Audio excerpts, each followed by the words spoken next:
ரஷ்ய போருக்கு பின்னர் முதல் முறையாக அரசு முறை பயணமாக வரும் 23ஆம் தேதி உக்ரைன் செல்கிறார் பிரதமர் மோடி. 30 ஆண்டுகளுக்கு பின் இந்திய பிரதமர் மேற்கொள்ளும் உக்ரைன் பயணம் வரலாற்று சிறப்பு மிகுந்ததாக அமையும் என வெளியுறவுத்துறை நம்பிக்கை. மத்திய அரசின் கட்டுப்பாட்டில் உள்ள மருத்துவமனைகளின் பாதுகாப்பை 25% அதிகரிக்க உத்தரவு. பிரதமர் மோடிக்கு 70 மருத்துவர்கள் கடிதம் எழுதியதை அடுத்து மத்திய சுகாதார அமைச்சகம் நடவடிக்கை.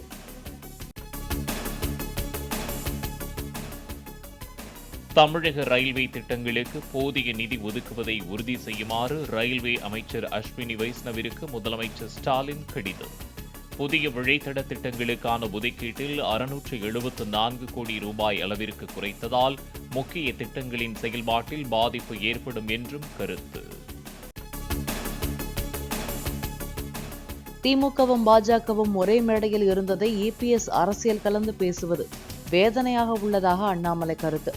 தமிழகத்தில் அனைத்து இந்திய அண்ணா திராவிட முன்னேற்ற கழகம் எதிர்க்கட்சி தலைவராக இருக்கக்கூடிய அண்ணன் எடப்பாடி பழனிசாமி அவர்கள் இதை அரசியல் கலந்து பேசுவது வேதனைக்குரியது.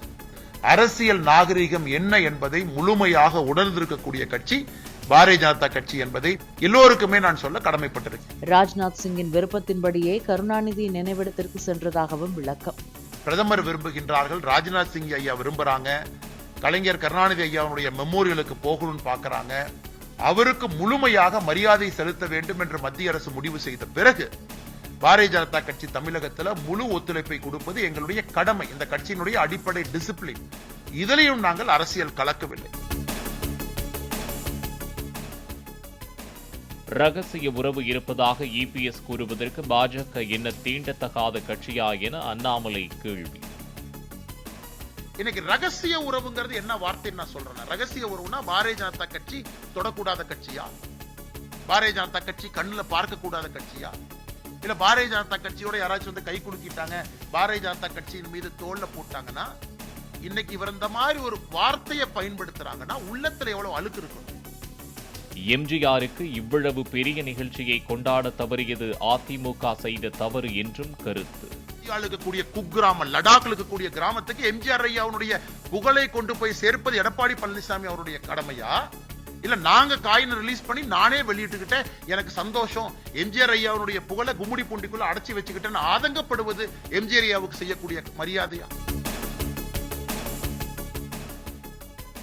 சென்னை பனையூரில் உள்ள தாவேக அலுவலகத்தில் ஏற்றப்பட்ட விஜய் முகம் பொறிக்கப்பட்ட மஞ்சள் நிற கொடி.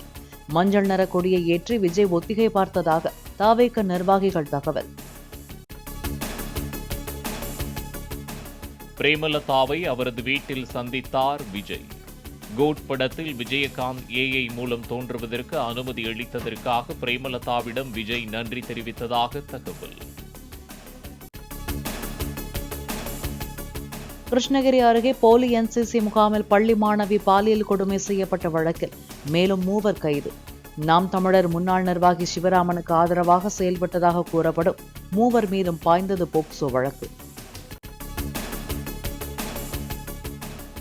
எம்பிபிஎஸ், பிடிஎஸ் உள்ளிட்ட மருத்துவ படிப்புகளுக்கான மாணவர்களின் தரவரிசை பட்டியல் வெளியீடு.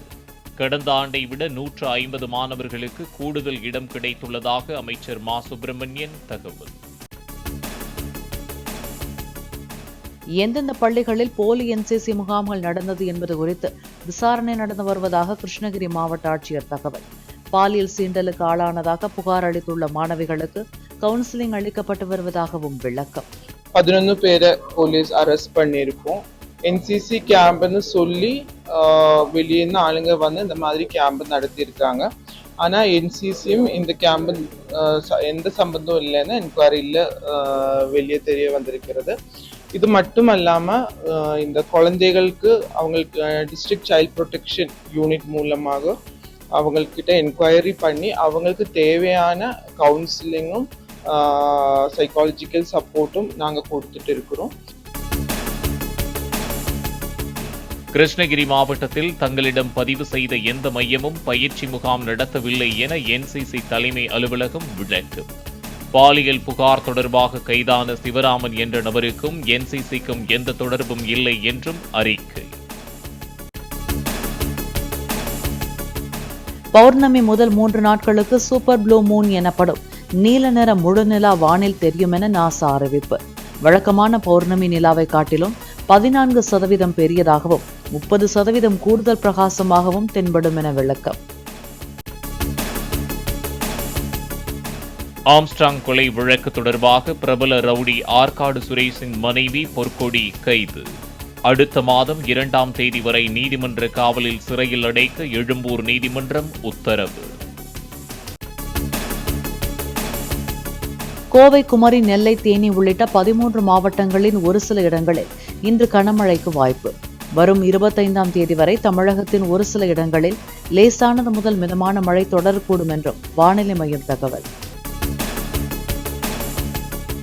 20 லட்சம் ரூபாய் வாடகை பாக்கி தராமல் யுவன் சங்கர் ராஜா வீட்டை காலி செய்ய முயன்றதாக வீட்டு உரிமையாளர் புகார் அளித்த விவகாரம்.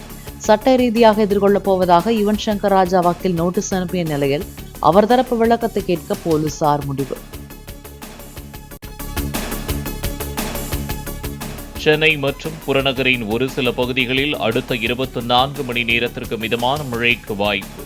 வானம் ஓரளவு மேகமூட்டத்துடன் காணப்படும் என்றும் வானிலை ஆய்வு மையம் தகவல்.